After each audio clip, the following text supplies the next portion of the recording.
ഞാനെങ്ങാനും എന്റെ കണ്ണുകൊണ്ട് എന്റെ നബിയെ കാണാൻ എനിക്ക് അവസരമുണ്ടായാൽ ഞാൻ എന്റെ നബിയോട് പറയും സല്ലല്ലാഹു അലൈഹി വസല്ലം ലാ തംശി ഇല്ലാ അലാ ഖദീലകൽ ഖദമോ,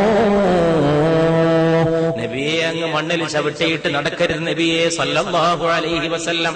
അങ്ങയുടെ കാല് വെക്കാനുള്ളതല്ല ഈ ഭൂമി. അങ്ങ് മേറാജിന്റെ രാവിൽ ഉയർന്നു പോയ പാദങ്ങളുടെ ഉടമയല്ലയോ? അങ്ങേക്ക് കാല് വെക്കാനല്ലയോ പുണ്യ നബിയെ? എന്നെപ്പോലുള്ളവരുടെ കവിൾത്തടങ്ങൾ ലാ തംശി, അങ്ങ് നടക്കരുത് ഇല്ലാ അലാ ഖദീലകൽ ഖദമോ, അങ്ങേക്ക് കാല് വെക്കാനല്ലയോ ഞങ്ങളെപ്പോലുള്ളവരുടെ കവിൾത്തടങ്ങൾ? അതുകൊണ്ട് ഈ കവിൾത്തടങ്ങളിൽ പാദം ഊന്നി വെച്ച് നടന്നാലും മുസ്തഫ സല്ലല്ലാഹു അലൈഹി വസല്ലം. അതുകൊണ്ട് പ്രിയപ്പെട്ടവരെ, ആകാശത്തിന് താഴെ ഇമ്പത്തോടെ പിടിച്ചു നിൽക്കാനും മുന്നോട്ട് പോകാനും